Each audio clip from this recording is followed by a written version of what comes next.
and welcome to Scrap FX. You're with Paula, and this is a mixed media canvas that I'm making for you. Now I started off with a blank 6x12 canvas. It had been already coated with white gesso because I was going to use it for another project, but that didn't go ahead, so that's why you don't see me covering it with the gesso. I am colouring the background in with Faber-Castell gelatos using peach, guava, lavender, and bubblegum and Earl Grey, and making sure I don't just cover the front but also the sides of the canvas. I spritzed that with water and then blended all the colours together with my finger, and then went over and deepened the colours by doing a second layer of gelatos and blended them in again, but I didn't need the water the second time. It was just the first time, just needed a little bit of help to blend those colours together. And here you see it all blended together.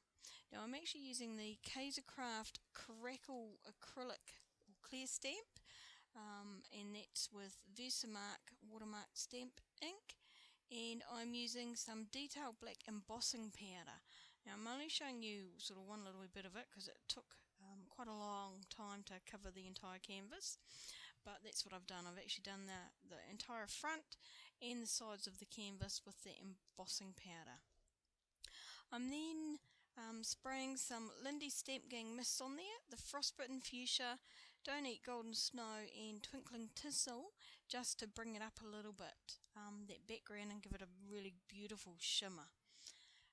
And to finish off the background, I am just distressing the edges of the canvas and also down the sides with the Tim Holtz Distress Inks in Walnut Stain and Black Soot. And you actually see me pull out a wet wipe there just to soften the edges a little bit, just so that it doesn't look so harsh. And then of course heat set each of the layers with my heat tool, and that was the gelatos, the mists, the distress inks. Each layer as I go through, I do the heat setting process. I've got some scraps of white cardstock that I had left over from another project, so I'm just using those same gelato colours and blending in exactly the same process as I'd used on the canvas, but you can see it a little bit clearer because it's smaller. And using, the only colour I didn't use in this was the Earl Grey, but covering those pieces of paper and blending it in so that it actually coordinates with the canvas. And these are, once they're all done, of course heat set them, and then these are going to be used in the next step for the sentiment for the canvas. And I'm using the Hero Arts basic uppercase and lowercase alphabets or letters, and you'll see a typo there. I didn't even check one of the stamps and it ended up around the wrong way. So this is a slow part of the process, so I've sort of chopped that up and so you don't have to see me stamping it. And then once that all been set, I cut these into individual words and then trim them down a little bit further as well, just so that they were quite compact.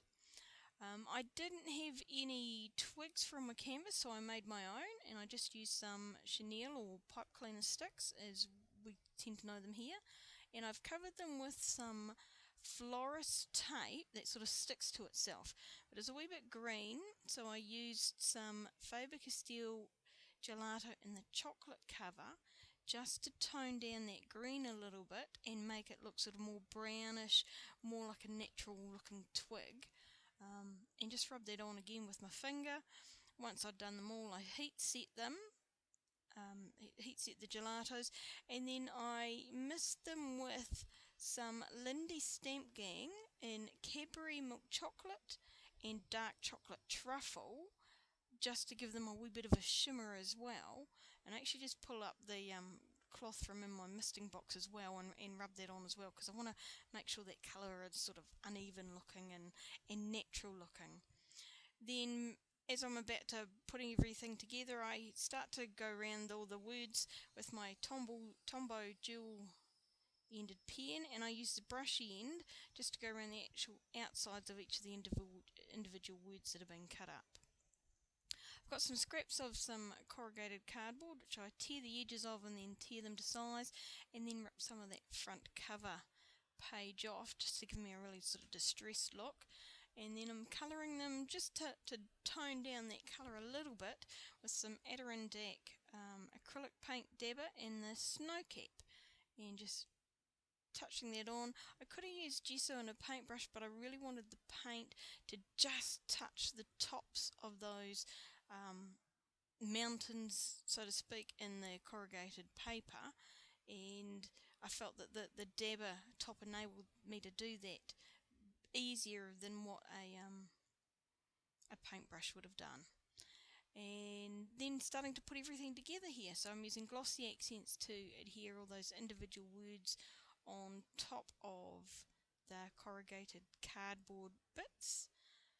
It's a well-used bottle of Glossy Accents. As you can see, it's all starting to look a wee bit tattered, but I do love it as a product and use it frequently, which is why it looks so used. Now I've got some flowers here from I Am Roses, and I just wanted to, rather than leave them as white, actually tone them in with the rest of the canvas. So I've turned the gelatos into almost like a watercolour paint, just drawn directly onto my craft mat, and then using my water brush, but actually just dipping into water that I've sprayed onto the table and painting them that way. And I'm using a mix of those same colours to colour the flowers. So on the bottom sort of 2 layers of petals, I tend to cover just the top.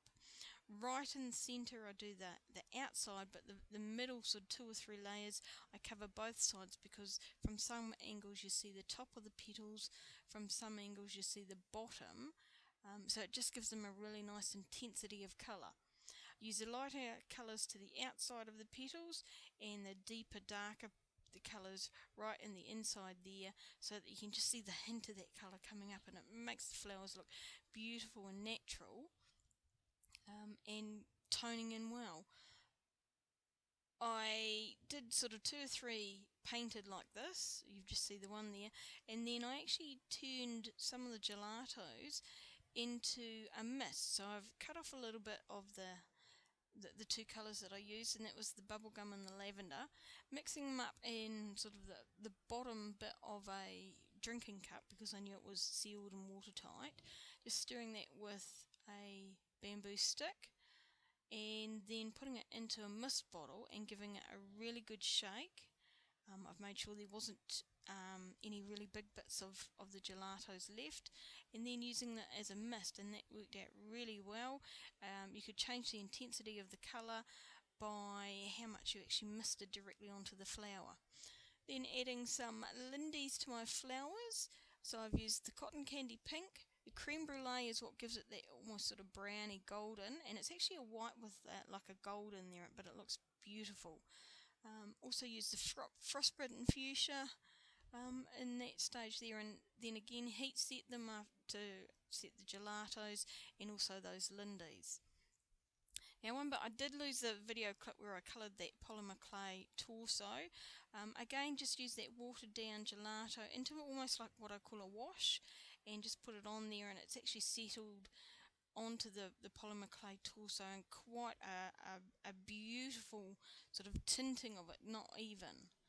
I've used the Jelly Bean Soup craft shipping tag, and that's the luggage tag. I've just distressed that, crumpled it, and used some more of the walnut stain and black soot to blend in and give it a toning in with the rest of the canvas.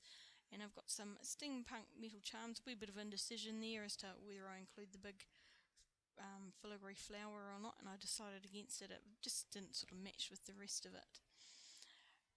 And then sort of putting everything in place, and you see here's the chenille sticks that I'd covered before, just twisting those around that bamboo stick again. I use that for all sorts of things. It's an essential part of my tool, my toolkit.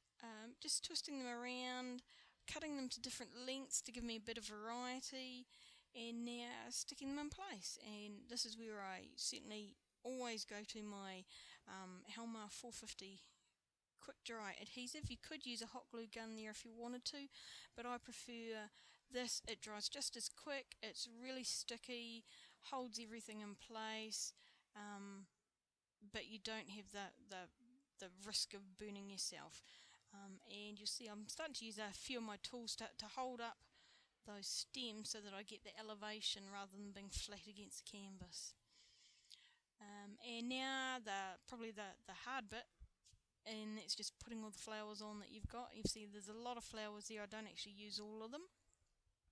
I'm twisting all the stems of the flowers around the bamboo stick, but not necessarily leaving them out. Quite often when I'm doing clusters like this, I'll twist the stem but then actually tuck it underneath the flower, because again it gives me something for the glue to grip on, but also provides a means of angling the flowers so that they're not just sitting flat on a canvas. So it's making them a little bit more natural in terms of how they lay on the canvas, or how you put it all together.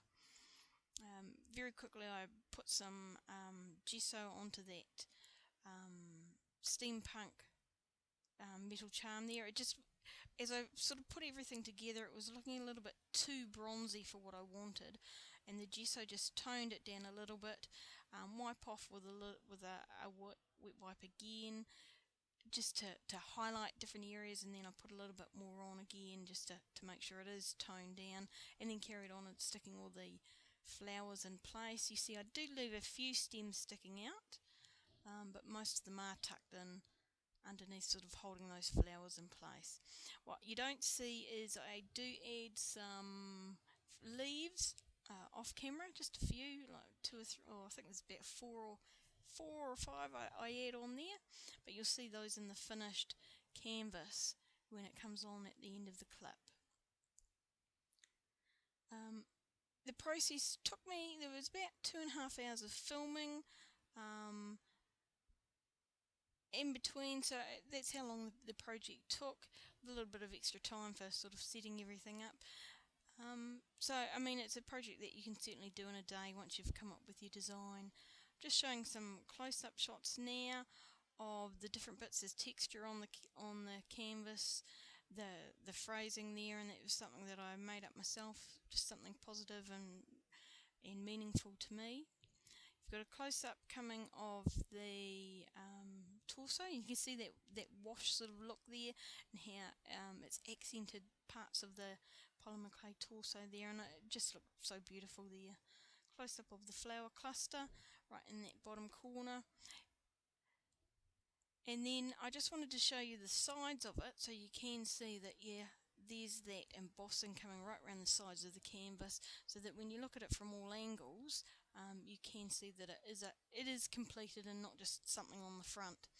Now these are something that I actually drew. There are ATC cards for a swap on Artistic Creations, and this is where I actually started off and first trialled this background. Because it was something a little bit smaller, and it also gave me an opportunity to try different colour combinations. So don't be afraid to put different colours together that you wouldn't normally put.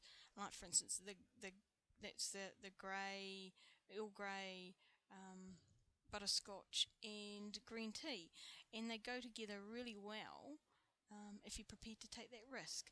So thank you for watching. Be sure to subscribe to my channel for future projects. Thanks.